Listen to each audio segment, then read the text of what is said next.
Welcome to Hack Your Happiness. I think I have embodied what I feel is like someone who is comfortable in their skin. And I think this was a journey. You know, there was a point in my career when I first became a marine scientist where I didn't. Are you a teen or adult looking for more happiness in every day and ways to connect with people in your life? You've come to the right place. Hack Your Happiness is a podcast designed to bring you the behind the scenes of what brings iconic individuals happiness, plus their life hacks. I'm Mercedes. And I'm Anastasia. And we're the two teens behind Small Bits of Happiness. We're interviewing Olympic athletes, entrepreneurs, celebrities, and more. Throughout all of our episodes, you'll find great conversations, hacks that you can take away and try in your life, inspiration, as well as unique and surprising insights.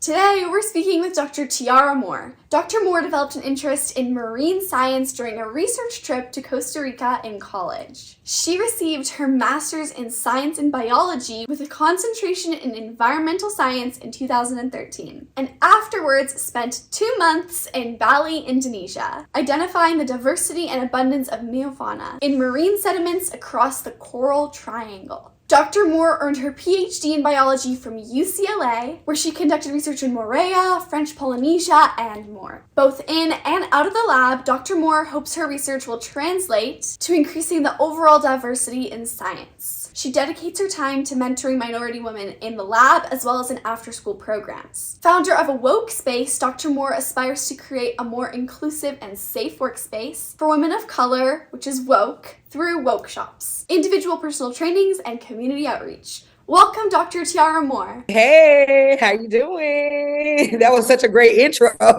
We're very excited. We're so excited to speak with you today. You are so inspiring, and you're a very successful marine biologist specializing in biodiversity. But take us back to the beginning. How did your journey begin, and how did your love for biodiversity start? Oh, so you mentioned that trip to Costa Rica. So I'll just say just before that. So, I went to undergrad actually pre-med. I thought I wanted to be a pediatrician just because of the Cosby Show, even though we don't talk about that show anymore. And so it was because, not any folks in my family had went to college. So I'm like looking at these shows, okay, what do I aspire to be? But then I realized I didn't want to work with kids and in the medical field like that. So I was like, ugh, what do I do now? And so I took that tropical ecology class because they were going to Costa Rica for spring breaks. I was like, ooh, let me go on this free trip real quick. But then we were there, we're on a boat, we're collecting water samples, we're doing these little experiments. There's senior scientists there. And I'm like, are y'all being paid? Like, what is this?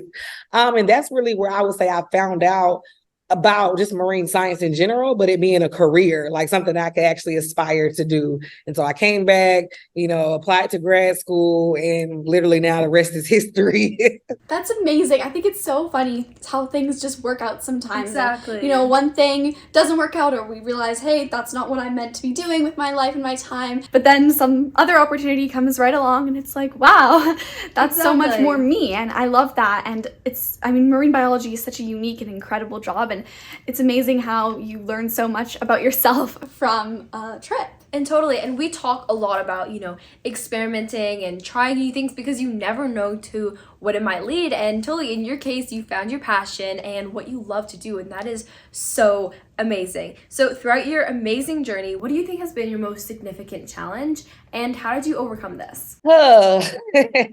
My most significant challenge. That's such a great question. I think I would have answered it so many different ways and so many different points in my life. And now, I don't know, just because I feel like I just say whatever I want now, I feel like my most significant challenge for me is literally being someone who believes the best in people. And I really feel like that's so sad to be like, that's a challenge, but that's what I've had to deal with. And with the long story short, with y'all talking about my biodiversity work, and then ultimately, my diversity and justice work. I think for me, I was just someone who was inspired by a trip. The ocean is beautiful. Like, wow. I want to go scoop up water and work at the beach. Like, who doesn't want to get paid to do that? And so then just trying to follow the rules and earn my seat at the table, I experienced a lot of behaviors that was purely because I'm a Black woman. And so that's just very disappointing. We're like, well, wait, I thought all I had to do was like get accepted into the school and that was it. Like that was all. Not like jump through all these hoops or like have my experiments messed with or have like weird things happening. People calling police because I'm in the lab. Like, oh, what are you doing here? Like, so these things have occurred simply because like, oh, I thought, oh, I could just go and become a marine scientist because they told me they wanted me there because they accepted me. Who knew it was a trick, And I think as I'm joking about it now, because I've done so much work to really heal and to create other healing spaces, but that has been a challenge, just people not respecting me as a marine scientist simply because I am a Black woman. I tell the story sometimes as I'll introduce myself, hey, I'm Dr. Tiara Moore, I'm a marine scientist. And people will respond like, oh, you can swim? It's like, oh, damn. Like if that's what your thought or your perspective is on Black women, then you really don't expect much, of like, I just told you I'm Dr. Tiara Moore, I'm a marine scientist. And you're like, oh, you can't even swim. Like, whoa, nothing else I said mattered because all you saw was this Black woman in front of you and the stereotype that we don't get our hair wet or we don't swim. So again, as hard as it is, I think that challenge was harder than it was me getting my PhD and learning all this hard stuff, just realizing that simply because of that one thing, I wasn't allowed in certain spaces or respected in certain spaces. And as you can imagine, that's a great challenge when you know the work and you know that you can do it, but that doesn't matter all the time. Yeah, that's so horrible. It's so sad that is happening. And I mean, you are so smart, you have a PhD, you're Dr. Tiara Moore, like you said, and people still struggle to, respect that. And that's so sad to hear. But I'm so glad to hear that you have, healed and created a better environment for others so that others don't have to struggle in that way, because that's so terrible how you can work, get accepted into a school, have so many earn your degree, accomplishments and still struggle. And I think that that's something that, if you struggle with that, a lot of people I'm sure have faced difficulties based off of stereotypes, whether it's because of their ethnicity or their gender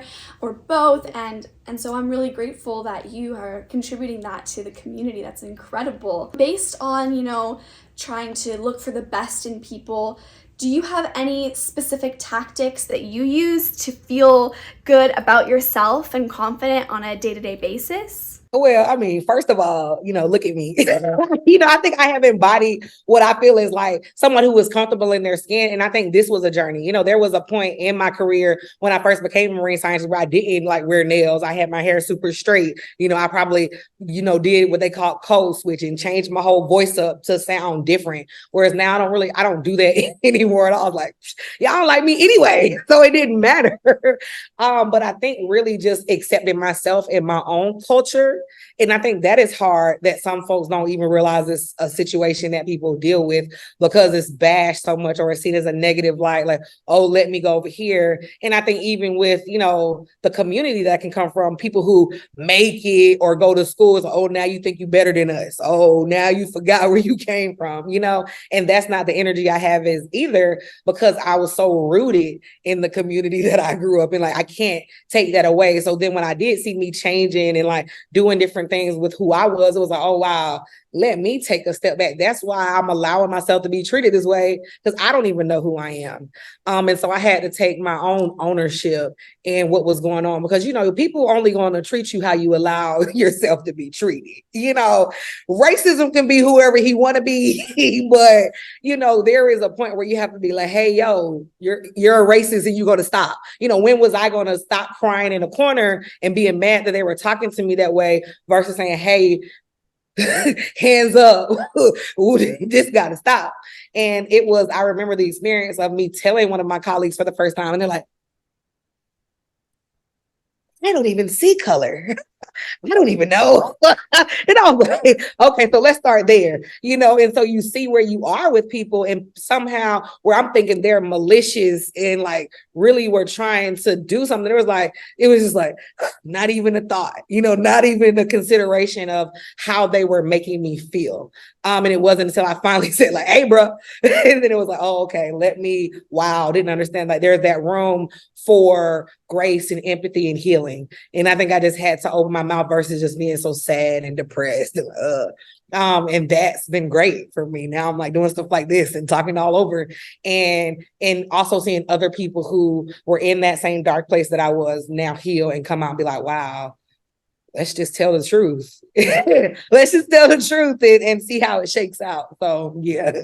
I love that so much. I think it's so powerful how, you took back your own power and you said, hey, the way you treat me makes me feel like this and it's not appropriate. And they all of a sudden they didn't see it. And I think the way that you acted is so important. And I think a lot of times teens and a lot of people are just afraid to say, hey, I don't like this. I don't like the way you treat me. This is not appropriate. And they just feel uncomfortable setting up boundaries. And I think boundaries are so important.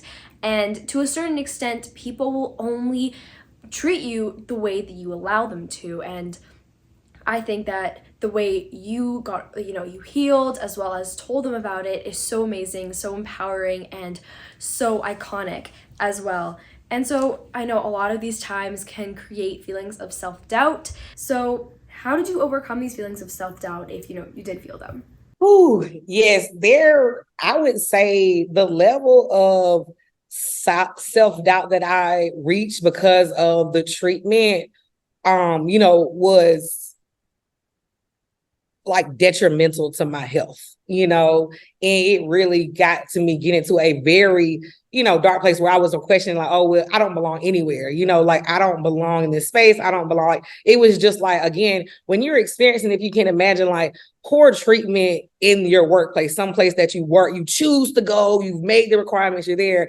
And then again, just me existing and living and breathing as a Black woman in America, and the treatment and just stuff that goes on, as y'all probably have read about, like people, you could just be walking the street, oh, now you just got shot just because you're just Black and there, like there is no level of PhD that protects me from walking down the street in a hoodie. Like they're not, oh, you a doctor? No, it's just like, oh, you Black, you got a hoodie, shit, you shot. And then when you're thinking in the spaces where marine scientists work, if you want to be 100, they're in predominantly white locations, predominantly white cities. So now here I am, this Black person at this white job in this white city, and they looking at me like, what you doing here, sis? Like, what and so that's just a lot to have to deal with. And so I think for me, I got to a place where I'm like, wow, do I belong anywhere? And it's like, now those thoughts get dangerous. Those thoughts get scary. And so, I'm very proud to be able to say this now, is I really sought help, and I went to a therapist, and that was probably one of the really,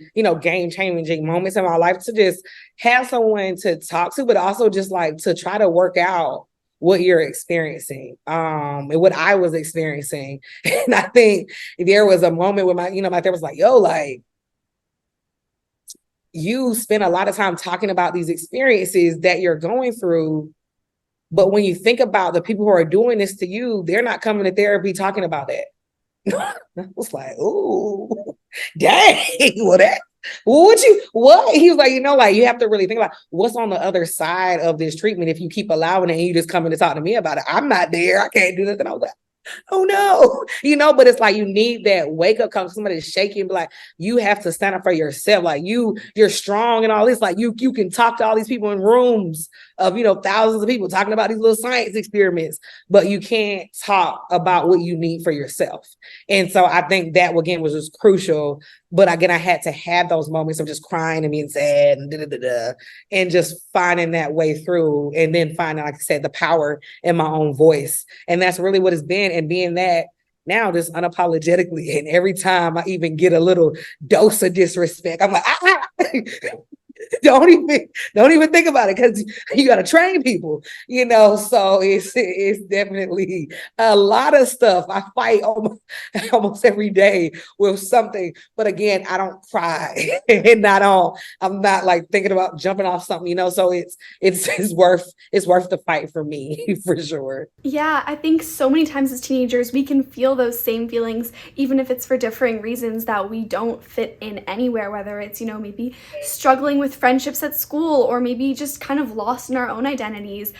Or maybe, again, it's racism, or feeling like because of our gender we can't achieve something, or just feeling down because of that. I think seeking help is such an important aspect, and knowing that we are valuable and we're worthy is very important.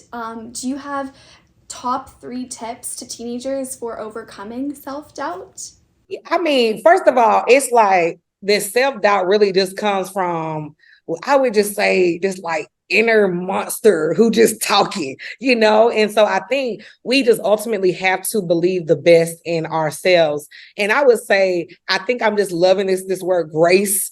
Even if you're not a religious person, I feel like grace can be understood. And I think it really is powerful when you learn to give it to yourself. It's like, yo, we are not perfect. Even me now as the CEO of this international nonprofit that I've created, so I can, talk about it. I like to say it's the largest Black woman-led international science nonprofit, because there is not another one. And we also virtual. But anyway, here I am in all these places and I don't know everything, and that's okay. There's moments where I can still fumble and fall, but giving myself that grace is going to allow me to be like, you know what, this is okay. Like, I can actually stop.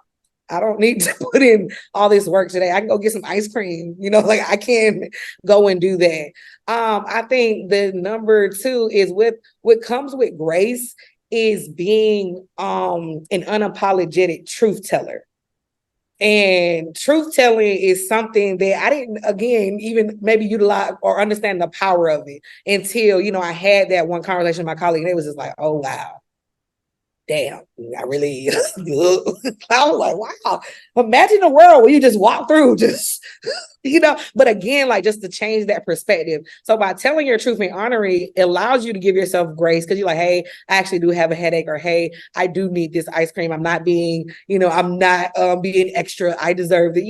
Your truth. But then it also provides a path forward for you to get out of that self-doubt, but then also with that truth telling becomes, hey, actually, maybe I can't do this, and I think that's where self-doubt and reality has to come, because there's sometimes where I'm like, I can't do this, and I actually know I can't, and I need to hire a contractor or a consultant because I can't do this, so that's where that reality comes in. Like, hey, do I need to be going to fix the roof? No.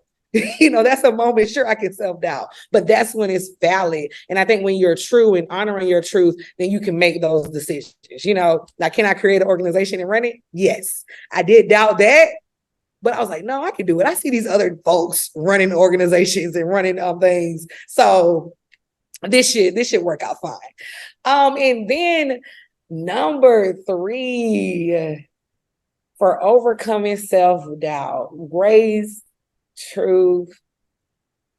I mean, I gotta go with this one, and I feel like hopefully I exude this. It has to be, you gotta find your joy. I think for me, falling in love with me, myself as a person, with my natural hair, with like wanting to get my nails done and being excited about the design and like being real extra about it. Like, yes, I can't wait to go into a business meeting with these long nails, and I hope they get uncomfortable. Like, that brings me joy now, where that used to be like, I used to hide from that. So like, what are the things that you really like about yourself and that brings you happy? Like, I like wearing shirts and like earrings, like these are things that brings me joy, that I can actually show up in those moments where I doubt myself. I'm like, no, girl, actually looking cute. Nails is popping, fro is good. I'm about to do this. And I think that really allows you to overcome that self-doubt when you found your real inner joy and you do those things in your day that makes you happy. So when a raggedy meeting or something or a doubt does come in, you're like, you know what, no, I'm good today, I'm popping.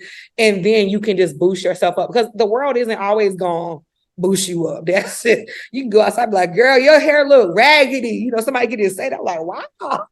But I know it looks good to me, so it doesn't matter what anybody else. They don't matter.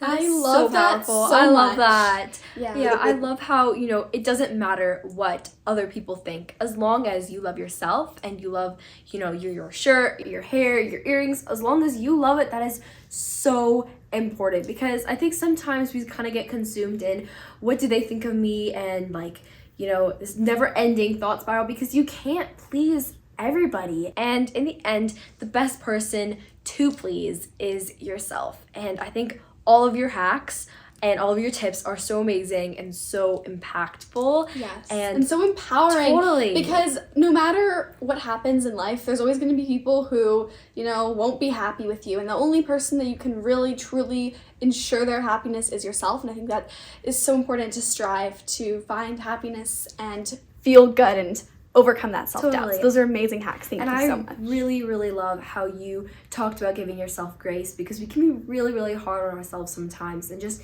giving ourselves a little bit of a break, saying, hey, I do think I need some ice cream right now. Let's just turn the laptop off and go on a little walk to a shop, or even just go to your refrigerator. What I love to do is think about treat yourself how you would treat your friends. Yes. Like if your friend is struggling, if they're not feeling good about themselves, you wouldn't put them down and say, it's true, you don't look good, you shouldn't embrace yourself. Like you would try to encourage them and give them a bit of grace and encourage them to stand up and speak up for themselves. So I think treating yourself in that same light is so important.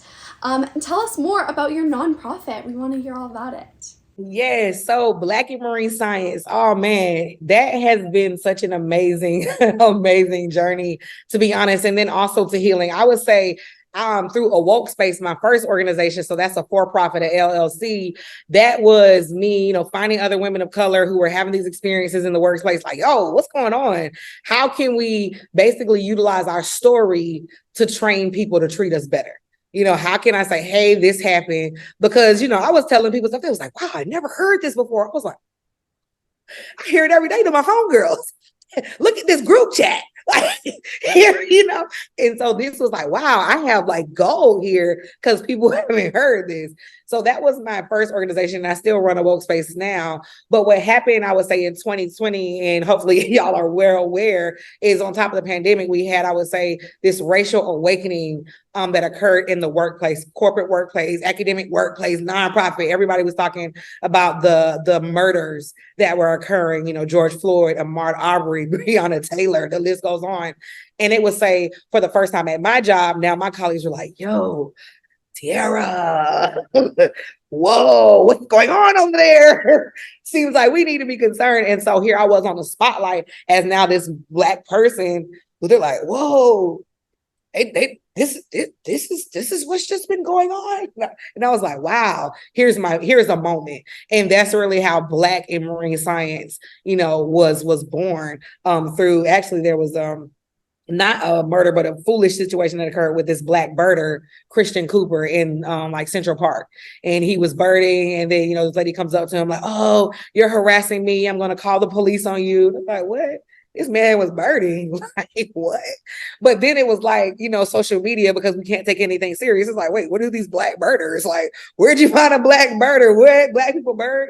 But then all the Black birders responded. It was like, yes, we bird. Here's pictures of us. And it was like, this is nice. Look at all these Black birders. So even for myself as a Black person, I didn't even know there was all these Black birders around. So then it got me to thinking like, well, shoot, what if I said, where are the Black marine scientists at? Like, what if I shot my shot? Let me shoot my shot.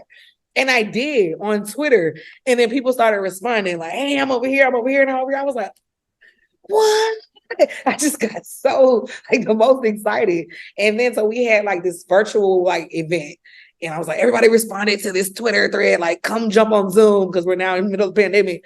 And let's just have a meeting of like Black people in marine science, And who knew what it could turn out to be? But I was like, shit, let's do it. And then we had it, and it was like the most amazing thing. And I was like, there was people from like South Africa there, people from the UK, people from all over, then of course all over the US. At the time I was in Seattle, Washington, we had people from Florida, people from Pennsylvania, people from down in California. I was like, I'm not alone. This is amazing. And so from that, really built the momentum for me to start a nonprofit. So for me to, because from that meeting, I heard all these same stories that sound like mine. Like, yeah, they asking me if I know how to swim.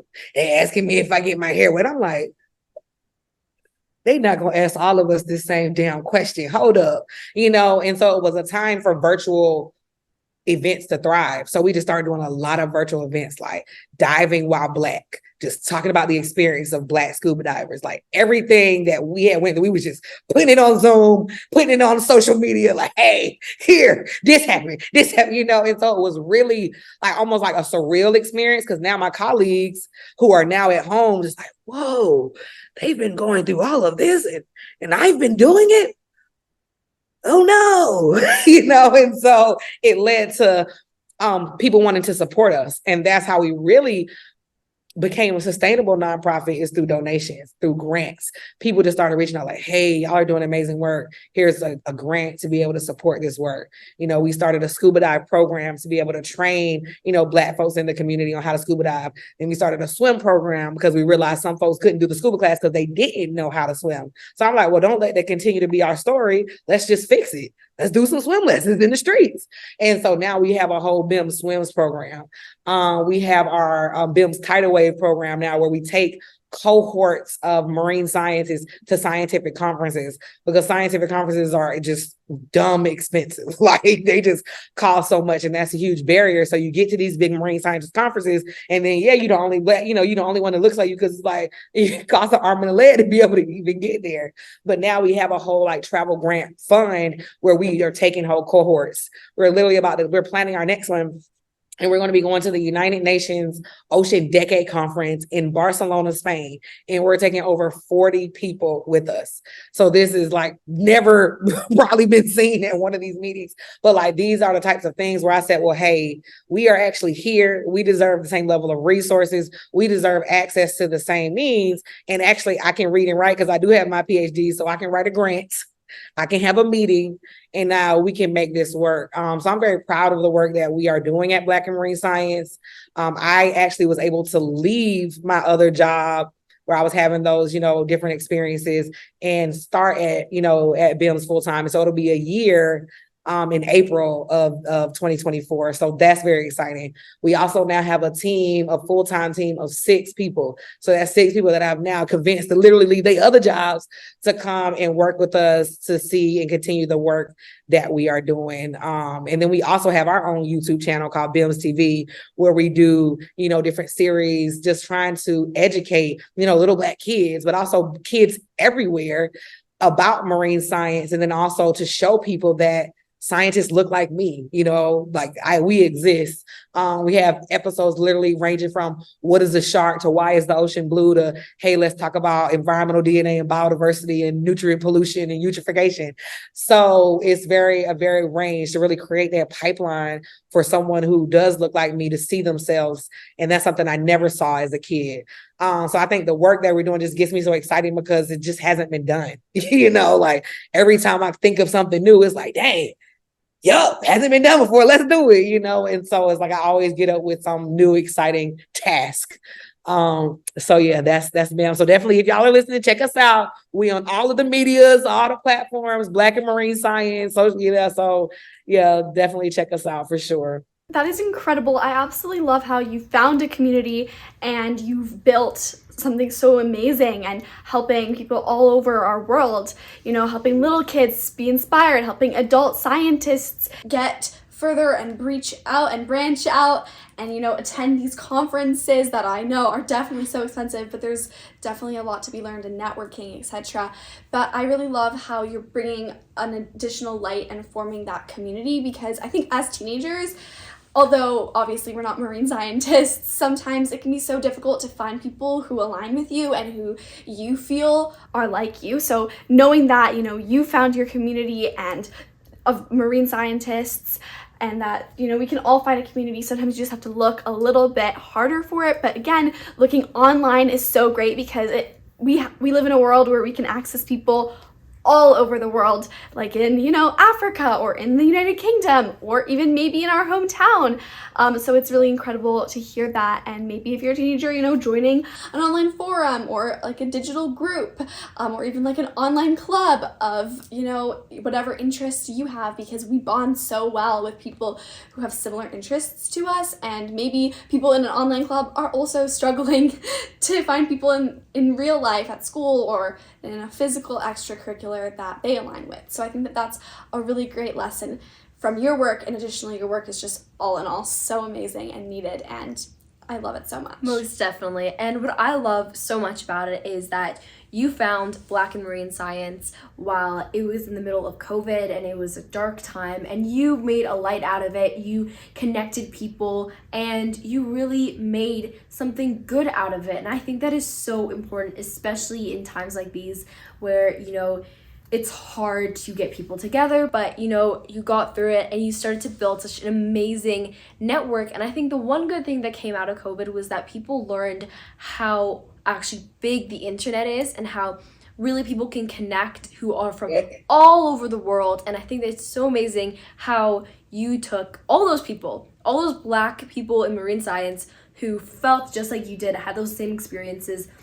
You found them, brought them together, and now you guys are so much stronger because there is power in numbers. Exactly. And so if someone is listening to this right now and they're interested, maybe they're a teenager and they're interested in maybe studying marine science post, graduating high school, what would be your top tips for a teen interested in studying marine science? Yeah, okay, so I'll start. I'm gonna respond to that. I want to just respond to the virtual aspect of it because I think that was such an amazing thing to just see how social media can pop, but then also the growth. And I'll just put a note that we had our first in-person event and we had over 200 Black marine scientists come to the US from 10 different countries. And we had a week of activities, workshops, panels, turn-ups, we call it Liddy hours. It was just an amazing thing to think wow, I'd never thought I would be able to experience something like that in the United States, to be honest, but just to have people from all over. So I can say you can start there with just literally a tweet to now what I say is now a movement and something that's actually tangible. And we're now actually working on building a whole, our BIMS Institute to have a lab space for all of us to be able to work together. So that's just a very exciting goal to have. That is amazing. I love that. Yeah, no, thank you. It's just, as I'm reflecting here, I'm yo, this is gonna be a really big year because we're planning our second in-person conference for the end of this year. So we hope to have it even bigger. Yeah. So for the folks who want to be marine scientists, oh man, hopefully, honestly, I will just say to toot our own horn, just go ahead and subscribe to BIMS TV. No, because we really do have, a series of episodes. We have our BIMS Bites Kids that are also just more user-friendly for K through 12. But we also have career series. We have some marine scientists who are literally just talking about their job because there is so many different jobs in marine science. So I myself, is a marine ecologist. I study the ecosystem itself, water quality. The fish need good, healthy water to be able to survive. I don't really be studying the fish. I'm studying the water. But then there's people who study the fish, marine biologists. They're studying the animals. We also have marine chemists who are looking at nutrients and the chemistry of the water. There are marine physicists, people who study the waves. But then there's also people who don't want to go to school and do none of that. And there's marine photographers. I've worked with some great filmmakers, documentarians who are doing amazing work, who are also in this space, who are also connected in our network. And I think that's been the most amazing experience. So I think because just my pitch for the ocean, the ocean is 70% of this world. It really provides the majority of the oxygen that we breathe. So just as a human, you should have an interest in the ocean, and that's why we started with that BIMS TV, is to be able to just provide that. Don't matter if you ever become a marine scientist, but you should just care about what's going on in your environment and specifically the ocean, just because it's so important in your day-to-day, even though it's not taught in the public school system for some reason. So there's that. So I would say just that, just start because it's not taught in the public school system, it's hard to say, oh, you need to start here because you really don't know. And unless you go to some private school that has the curriculum and who has all of that. So you really find out through Instagram, through social media, through YouTube videos, unless you do one of these little summer programs, and those are generally super expensive. That's why we actually developed our own summer program now. And that's free, of course. But it is a lot because we have to then write grants to fund it and then get the team to be able to put it on. So we can't offer them as large as we would like. So if anybody listening who wanted to give us a donation, go ahead. But again, people do these summer programs and then they charge the students. How, if I'm trying to worry about my family just eating and surviving, am I going to pay you $5,000 to a 10-year summer program? What? That doesn't sound feasible. But again, that's what's happening in the marine world. People do these super expensive scuba diving programs and they pay all this money and da-da-da. So anyway, those are the things that are, again, how people get in the field. And we're just trying to find better ways. Because do you really need that to get into the field? No. Or can you go through this program that had through a scholarship? Yes. So how do we provide more of those and this just decrease those barriers? Yeah, we also have a lot of resources on our website, which is bims.org or blackmarinescience.org. We have everything from little like marine science word searches to get folks interested, all the way up to like full curriculum where we started to create like little curriculum, like, oh, what is a shark? But then we also have like a PowerPoint that goes along with it. And so those are literally for folks like you to use, but also like your teachers. So like, hey, you're interested, your teacher like, hey, I'm interested in marine science. She's like, well, I don't know. I'm not about to create no whole curriculum. Oh, well, Black and Marine Science has one. So we're really just like giving people the resources so they can't wiggle out of like, teaching marine science, making it justice friendly. And so if we're creating it, we're doing both by just showing them like, oh, wow, here's all these pictures of Black marine science. Wow, look at that. Versus what you usually see when you go into a science presentation. So, yeah. I love that. I think that it's so amazing how, you create so many resources so that people of all ages, all types of individuals are able to learn more about the ocean, because you are so right. The ocean is such a huge part about our earth, and it is truly our responsibility to care about it and, to take in consideration how our actions are going to reflect onto the ocean.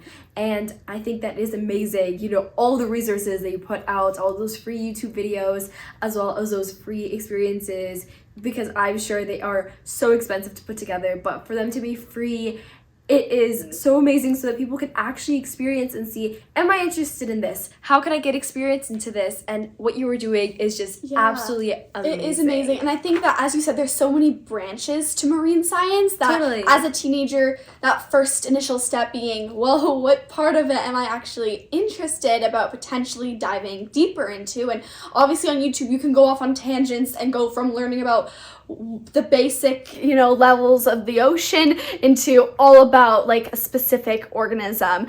And so I think that, starting going through different PowerPoints or going through, different YouTube videos and just kind of just determining what you are interested in is just such a great first step to just kind of learning more about you and taking it from there. Exactly. And I think that you have done so much work. I mean, I know that this must be, sometimes you must be absolutely exhausted after working so hard, and downtime is super important for, still not burning out and still being able to work as hard as you are. So what is your favorite way to take some downtime? Oh, that is such a good question. I mean, because y'all are right, burnout is real. When I was first founding, BIMS and like super in startup mode, because I was still working my full-time job. So I'm having like side meetings after hour, hustling over here, like just grinding it out. And that wasn't sustainable. And so I would say now that I have, expanded the capacity of the team, I really have tried to be a model for the team. So I would say even in my work day, I have just downtime, and I'm being dead serious. So if you can imagine someone like me, people want to have meetings. They want me to be talking to them. They want me to do stuff. So my schedule was just like full. Just I wasn't even leaving my computer. I'm like, yo, I have cramps in my legs. I'm like running in between Zoom meetings to like go to the bathroom. And then so I got an executive leadership coach, and she was like, okay, what if you just picked a day and scheduled a whole day to have a meeting with the CEO of BIMS? And I was like, well, I'm the CEO of BIMS. She was like, exactly. I was like, what do you mean? And she's like, well, you have meetings with all these other people, and you're the most important person they want to meet with, so you should have an all-day meeting with yourself. And I was like, and so I literally did on my calendar. I just blocked off a whole day. It's on Monday. Everybody knows about it now. And it just says meeting with CEO Bills. And like, that's when I literally get the majority of my work done. All the things like me having that vision to be able to like let the ideas come up. And I don't have to worry about going to these meetings, because like if you have meetings all day, then you be thinking about something that's interrupted. You have to go back and forth, have all these tabs open because I started something, but then my alarm went off because I had to go on the meeting. So having that day is great. Then it's great. And this is where the downtime comes in because it's on Monday. So I can turn up on the weekend and not really have to worry about being anywhere bright and early on Monday. So I think allowing myself to like go out with my now fiance and us, go on a date, us, go scuba diving. We literally went on a fishing trip the other day. So just having those things in my life because I'm not having that demanding work schedule. And then also just, I would say I love just wellness, like a spa day. I love a massage.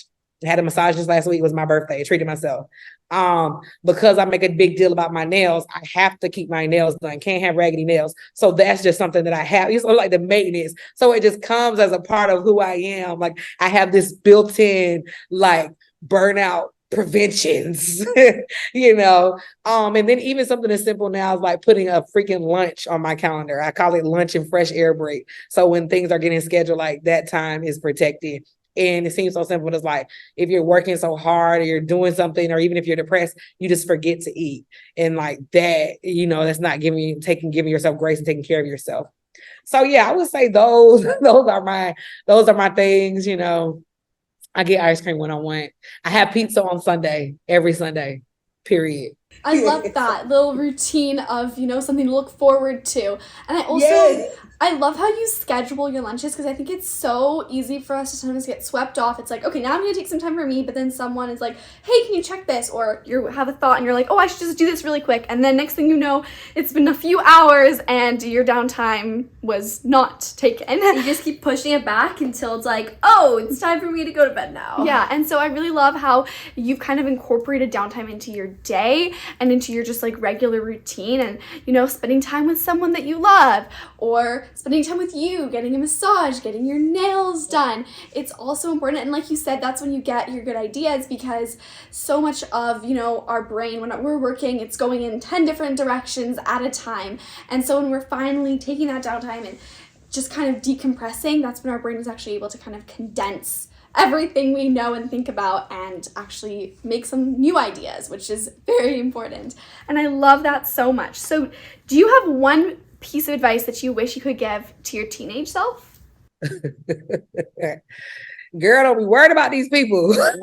Don't be worried. I mean, I really feel like that is the thing. I feel like I spent so much time just thinking and beating myself up, thinking I wasn't good enough. And it was like, for who?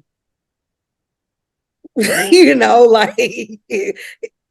and that really, and even as a child, just growing up in a space, coming, from family that didn't have the most, so we were like struggling. So it was like stuff was tight. So it wasn't like a lot of like extra stuff or feeling like we had the most. And I felt like, it's like, we just trying to eat over here, and and I feel like a burden, even at home. And then I go to school and then I'm getting in trouble because I'm like talking too much, or they say I'm a class clown because I'm just like trying to get someone to give me attention, so this has been I would say a common thread throughout my life.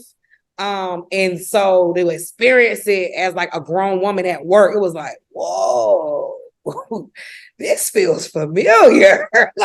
And so again, I think if I would have learned then to not be worried about the thoughts of others, because I have been so successful more than, what was expected, then I would have spoke up a bit sooner. But I'm glad that, I have now. And I think that is the message, is that we do get caught up with social media, with all of that. And as much as I use social media, and I do get the trolls and people saying, why are you worried about Black people, and calling me all types of like slurs.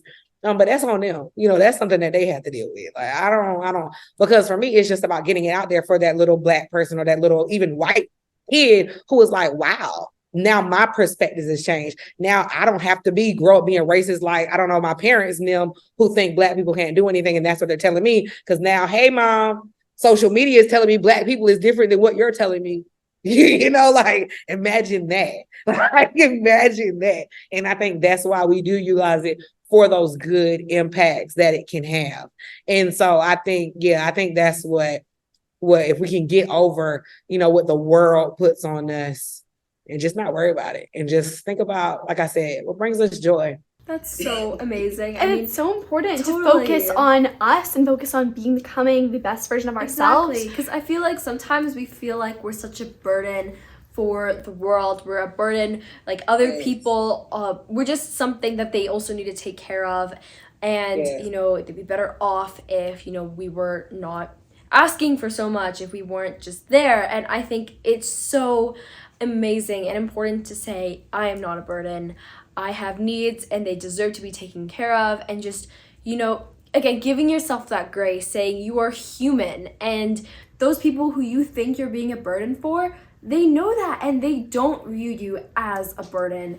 And I love all the awareness that you're trying to spread. And I think that is so amazing and so important just to show us, especially, you know, the younger generations.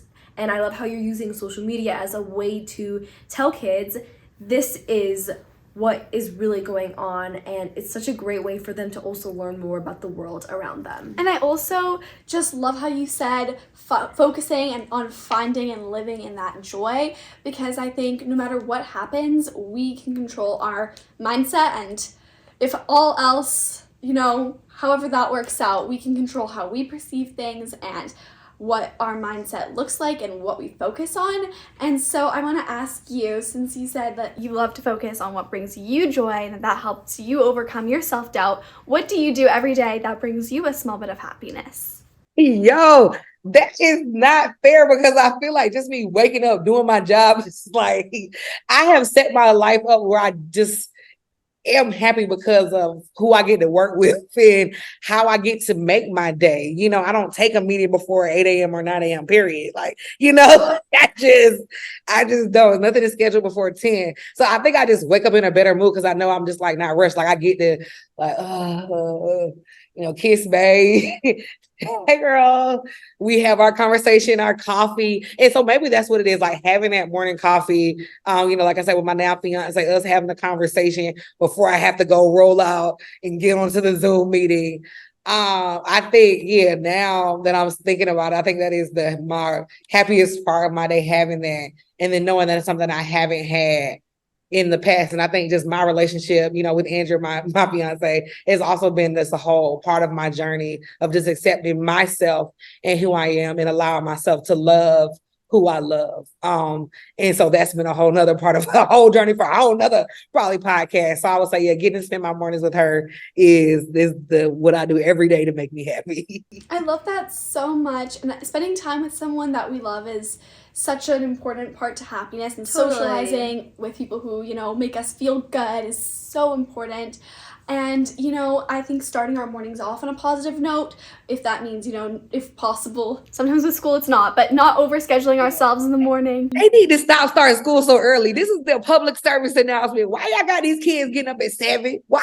It's true, definitely. It's definitely really hard, but I know that if I could have school start like after 10, I would be in a much better mood once I got to school, because I wouldn't be so tired in the morning and throughout the whole day. Regardless, just, you know, starting slowly, giving yourself something that brings you happiness, like a coffee, or maybe a really yummy breakfast, or maybe even some time to listen to your music while you get ready, whatever brings you joy in the morning. I think starting your day off on a positive note is such a hack to having a more positive day. Totally. I know overall. that for me, when I wake up in the morning, one of the things that really brings me happiness is having my cereal in the morning. Because I don't know why, but food brings me so much happiness. And so just having a really delicious morning breakfast. And the best part is about cereal is that it's a bit more low maintenance. So you just kind of like pour it in, pour the milk in, and then it's there. Perfect, delicious meal. And I love it so much. It makes me actually excited for the mornings. Never too old for cereal, y'all. I still eat cereal.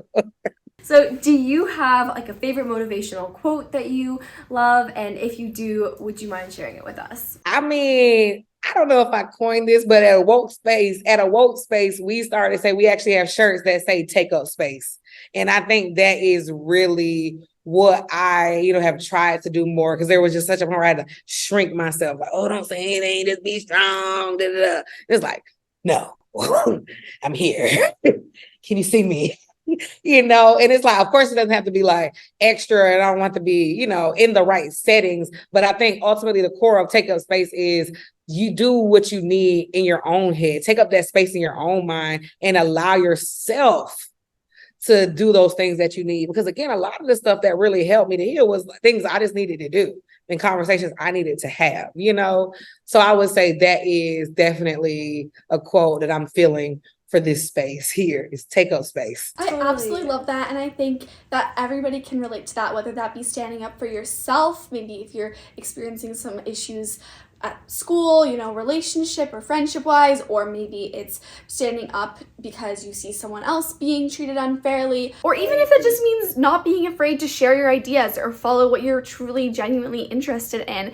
Regardless of what it is, I think that embracing ourselves and not like shrinking ourselves down is so important. So I really love that quote. So you have so many exciting things going on with your new company or your new nonprofit and all these exciting things. Do you have anything specific that you can share with us? For like what a project or a program? Yeah, anything specific exciting coming up, that like event or... Yeah, so I would say I am excited. So we're planning that the BIMS tidal wave, taking that group to Spain. After that, we're planning for our BIMS immersion program. That's going to be this summer, and that's our scuba dive certification program. But this year we are actually doing it, and so it's a week-long program. And the last day we're ending it on June 19th, which y'all might know is Juneteenth. And so Juneteenth is, you know, a big cultural holiday for Black Americans. And so at the end of the scuba dive certification program, we're actually inviting some of our past program participants and other scuba divers from all over the world to have a big Black Juneteenth dive, but actually it's open to the public because we're going to have like a celebration afterwards. So we're calling it like reclaiming the ocean, you know, getting it real, like ancestral, connecting back to the roots, but also thinking like, wow, you know, folks say we don't do this, but like through our program, we've certified 33 scuba divers. We're going to be adding 8 more. And then just through our network, we have probably access to over 100 scuba divers. So just imagine all of us in the ocean. And then, like I said, we'll have this big community event. So it's going to be in South Florida. Everybody is welcome. Literally, if you're out there, you can check out our website for more details. This is going to be our BIMS immersion program. Very excited. And then our biggest event of the year will be that conference that I talked about that we did in person last year. We're planning it to be in person this year again, and it's going to be on the West Coast. So again, stay tuned to our website for more information. Amazing. So many exciting things coming up. We'll definitely link your website in the show notes so that, you know, anyone who wants to learn more can for sure go and check that out. Yes, thank you. Thank you so much for coming on to our podcast today. This has been absolutely amazing. This has just been fantastic. So I really inspiring. appreciate it. Do you have anything else that you'd like to share today? Oh, what else? I mean, thank you so much again for the opportunity. I think this is great. Any platform that's really dedicated to really talking to the youth and our youth, and this really is so important because I think people realize how much is rooted in like what happens during these years. Like here I am, you know, 30 some years old, crying at a therapist talking about something like my grandma and them did, you know, like when I was a kid, and then having to like, you know, heal through that and then go through this, you know, other experiences. So I think it also though, again, because of what happened then is how I allow myself to go through these other things as well. So it's like when you have these experiences, they can really go and you can see them in your adulthood. So I would say definitely thank y'all for having this space. And also know that y'all, stuff happens.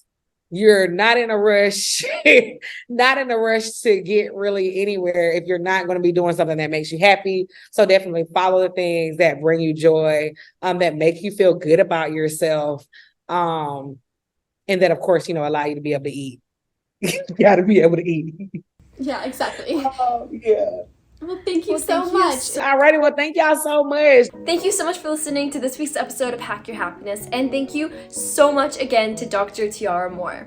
She is so inspiring and her work and message is amazing and I think so relatable in today's world and so necessary. I think it's amazing what Dr. Moore has built and what she is continuing to contribute every single day. So Anastasia, what is your biggest takeaway? My biggest takeaway is to make sure to always give grace to yourself because as teenagers and as humans, we are often so hard on ourselves and we can continue to tell ourselves, oh, you know, you're not good enough, you're not achieving everything that you should be, or, you know, I can't figure this out, I'm so stupid. When in reality, maybe you're just tired. Maybe you just need a break or some ice cream or cake. Sometimes we need both. And I think just having some grace, having a little break and saying, it's okay, I'm human, I will figure this out, or I'll get the help I need. Because I think often help can be a little bit overlooked, but it is so important because we're not alone in this world. We don't need to figure out everything on our own. And also, we're just teenagers and we're just humans. And also, I think a really important part is just because you seek help doesn't make you any less successful. I mean, Dr. Moore is immensely successful and strong, but she still seeks help because it's important and it makes us actually being able to recognize that you need help and getting it makes you a stronger individual. My other biggest takeaway aside from that one is that you should take up space. If you're being wronged, if someone's mistreating you, if someone's disrespecting you, or just not giving you the time of day, like shrinking you, anything like that. I know bullying is definitely something that unfortunately a lot of teenagers and individuals of all ages experience. You can't let people put you down. You have to speak up for yourself. Speak to an adult, get their advice, see what they can do to help you out. Maybe, stand up for yourself and say, please don't say that, or don't speak to me that way, or, stop doing that. I don't like that. And I know that sometimes there can be a big stigma surrounding saying no to somebody or telling someone to stop doing something or standing up for ourselves for whatever the cause is, but just take up space, make your voice heard, and just know that the truth matters, and in the end, the truth will come out. And that's why it's so important to stand up for yourself, because your truth deserves and needs to be heard. If you enjoyed today's episode, please leave us a 5-star review from wherever you're listening. It really helps us out and we really appreciate it. Also, be sure to join our happiness family and support Hack Your Happiness. It is totally free. You can just follow our podcast on whichever platform you're listening on. See you next time!